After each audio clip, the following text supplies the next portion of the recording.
इंसानियत का मरकज़, धार्मिक एकता का प्रतीक, आज़ादी की जंग का एक अहम किरदार, हिंदुस्तान के विभाजन का सख्त मुखालफत करने वाला इदारा, भारत के मुसलमानों का सबसे बड़ा और सबसे प्रभावशाली संगठन, जिसके दरो दीवार पर उगती है उम्मीद की किरण, जहां से अमन का पैगाम देती है बेशुमार हरियाली, जमीयत उलमा हिंद। 1919 में आज़ादी के मतवालों ने एक अंजुमन बनाई और नाम रखा गया जमीयत उलमा। अपनी पहले रेजोल्यूशन में इस ऑर्गेनाइजेशन ने मुकम्मल आज़ादी की डिमांड रखी। उसके 10 साल बाद इंडियन नेशनल कांग्रेस ये हिम्मत कर सकी कि पूरी आज़ादी की डिमांड रखी, वरना उससे पहले 1929 से पहले तक कांग्रेस का ये मानना था कि हमें बस इंटरनल इंडिपेंडेंस मिल जाए वो काफी।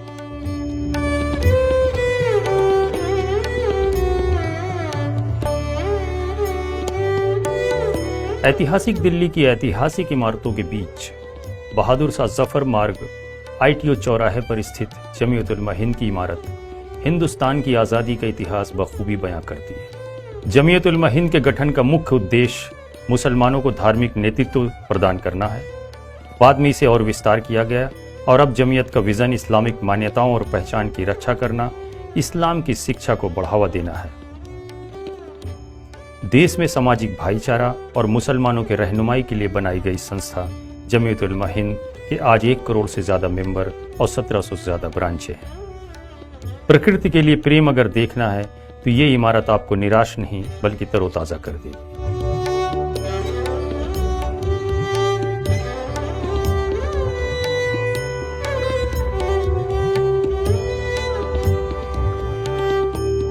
इस 100 कुछ साल के सफर में जमीयत उलमा हिंद ने मुल्क के लिए, मुल्क में बसने वाले मुसलमानों के लिए, बिल्कुल जब देश आजाद हो रहा था, मुल्क आजाद हो रहा है, तो ट्रू नेशन थ्योरी को अपोज करने वाली ये अकेली मुस्लिम ऑर्गेनाइजेशन थी, रिलीजियस ऑर्गेनाइजेशन। एक ऐसी ऑर्गेनाइजेशन का मौजूद होना जो इंसानों को इंसानों से मिलाने का काम करती हो, जो मजहब धर्म की बुनियाद पर, रिलीजन की बुनियाद पर इंसानों को बांटने से रोकने का काम करती हो, जो बेपढ़े लिखों को पढ़ना लिखना सिखाती हो, वो ऑर्गेनाइजेशन जो बेसिक शिक्षा, प्राइमरी एजुकेशन पे काम करती हो, वो ऑर्गेनाइजेशन जो उजड़े और बेसहारा लोगों को बसाने का काम करती है। इमारत में एक खूबसूरत मस्जिद है जो बड़ी संख्या में नमाजियों को आकर्षित करती है। इसकी खूबसूरत मिहराबें और जालियां लोगों का मन मोह लेती हैं। महमूदिया लाइब्रेरी एक ऐसा पुस्तकालय जिसमें राष्ट्रवाद, इतिहास, धर्म जैसे विषयों पर बेशकीमती किताबें हैं, जो रिसर्चर्स के लिए एक जखीरा से कम है।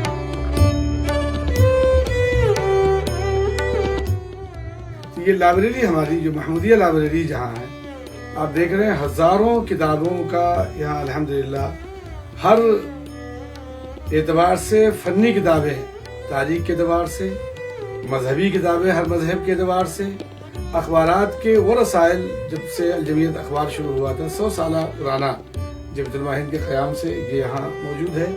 इसी तरह से दीगर और रसायल जहाँ भी आज़ादी के ताल्लुक से, आज़ादी के बाद दस्तयाब हुए, और हर वो किताब यहाँ लाने की कोशिश की गई इस म्यूजियम में रखने के लिए, जो एक नायाब ज़ख़ीरा हो। यहाँ अल्हम्दुलिल्लाह आप देखेंगे तो देखने में तो हो सकता है कि वो रिसाला आपको एक छोटा सा पतला नजर आए, लेकिन तारीख़ी एतबार से, अहमियत के एतबार से वो बहुत अहम है।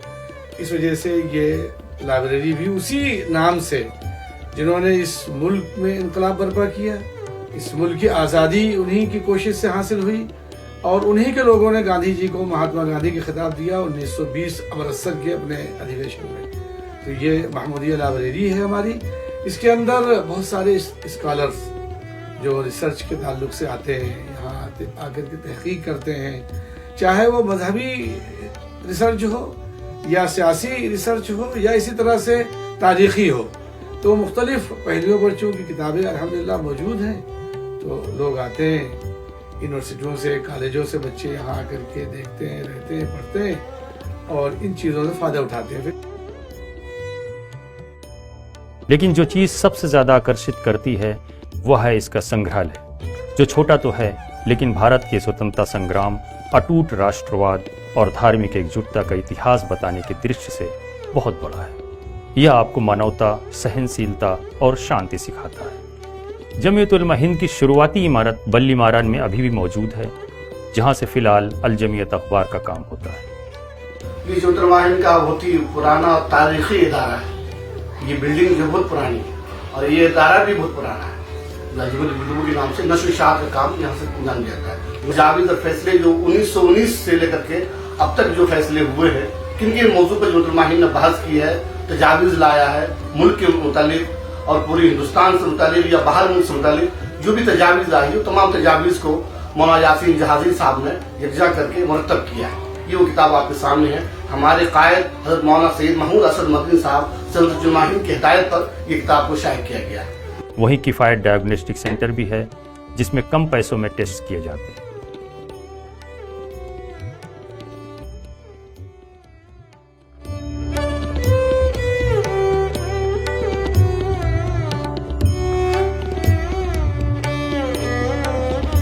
आज हम एक सेंट्रलाइज्ड स्टूडियो में बैठे हैं, जो एक जमीयत ओपन स्कूल का सेंट्रलाइज्ड स्टूडियो है। This studio is designed for multipurpose users. Here in this studio we conduct various occasional things.